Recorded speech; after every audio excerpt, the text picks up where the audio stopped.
Hey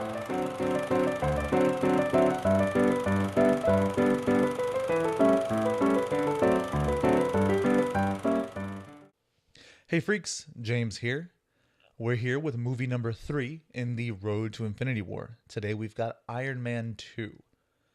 I'm a little excited. Well, I don't know if excited is the right word, but I haven't rewatched this movie in a while. I vaguely just remember Mickey Rourke's accent. So I'm excited to reassess the movie and where it is now in the MCU. Though I just realized I had almost forgotten that Phase 1 of the MCU had 2 Iron Man movies in it. That kind of really establishes what Iron Man has done for the MCU. Iron Man is pretty much the groundwork that we built the MCU on. So it really solidifies the importance of, I guess, his character. And I think made Civil War, because of, I guess, it being built on that. I think it made Civil War all the better for it. So without further ado, here's Iron Man 2. What role did Paramount play in this exactly?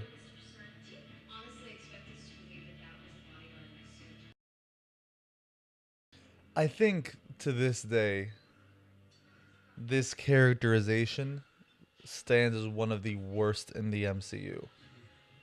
Just Mickey Rourke's Whiplash was garbage. Really, it was bad. Don't get me wrong, it's not like the character is any, it's not noteworthy or anything like that in the comics, I mean. But still, just all the decisions made for this character in the MCU was bad. Even worse than all the, generic Obadiah Stane types that come after this, the anti version of the hero we see in like Ant-Man and stuff like that. This is still worse. Way worse by miles, in my opinion. Whoever made the decision to make AC/DC the band for Iron Man, brilliant. It's not his Iron Man suit I'm really impressed with. It's his actual suit that somehow always comes out from the Iron Man armor wrinkle free. Doesn't need any adjusting or anything. It's perfect. That's the suit I want. Isn't it like they've kind of made it up after the fact that that little boy in the Iron Man mask is actually Peter? I think it's a cool idea.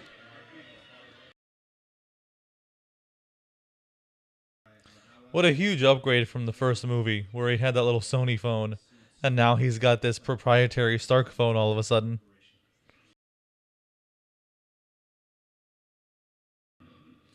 How did he just whip the TV in half and nothing around it?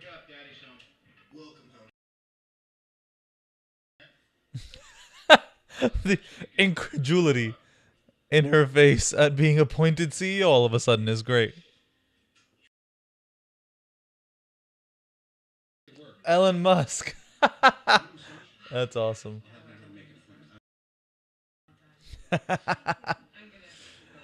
Pepper is just constantly throwing shade on this reporter from Vanity Fair. Just dark. That scene where you can only see his eyes through the mask. I'm for some reason reminded of that scene where he's putting on the disguise in Tropic Thunder. That was pretty cool when the arc reactor starts up and it melts his top away. That was actually a pretty cool. You could almost call it transformation, really. This Mark V suit is so wonderfully comic booky, man. Just I was afraid when I first watched, when Iron Man first became a thing, or in terms of, the movies, that they weren't gonna be able to pull off the briefcase suit. But oh man, did they. It's actually really cool, all the scaly bits that come across them. How does just like crushing arc reactors not have some kind of, detrimental effect? Oh man, parts of like the political stuff they put in the MCU are so much more relevant now.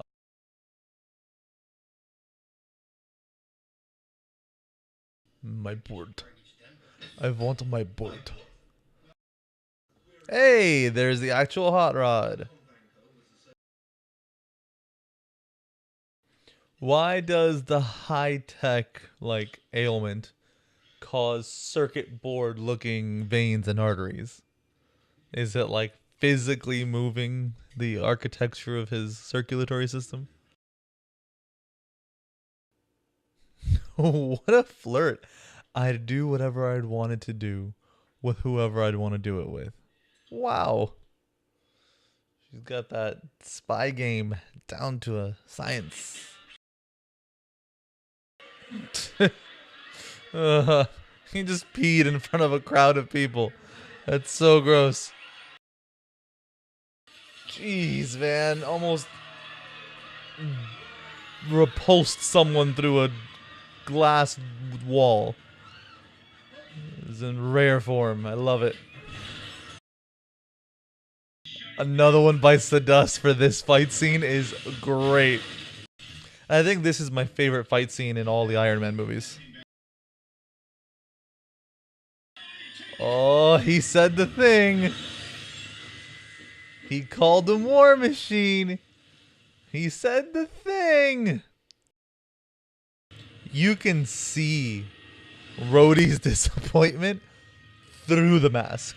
It's pretty great. Now look, I know that I'm reading too far into a comic book movie, but the design of the Iron Man suits up until he gets the core removed from himself run off of an arc reactor that is embedded in Tony's chest. So the suit is built with that low profile in mind. How does he have room for that arc reactor? So on this day, he wrote the last letter in his notebook, got in that car, and then gets killed by the Winter Soldier.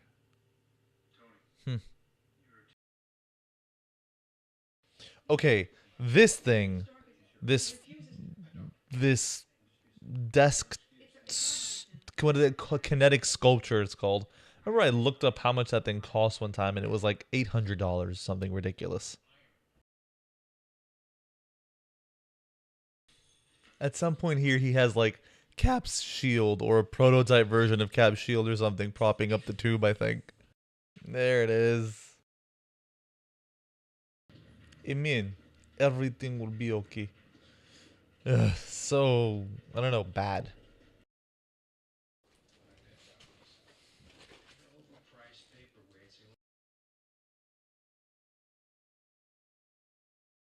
See, this is how you show Goofy dancing in a Marvel movie. I'm looking at you, Spider-Man 3. The War Machine reveal is pretty cool. Though, like, how is it already, like, battle damaged?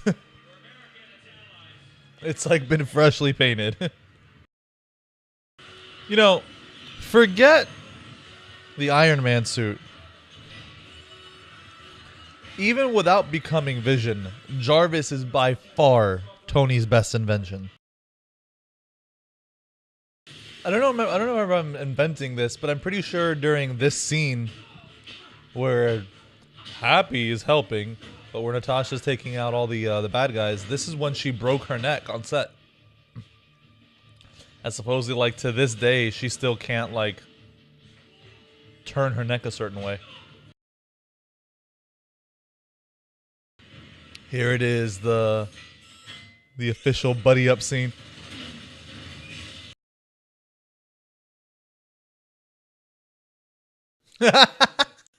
Two seals fighting over a grape.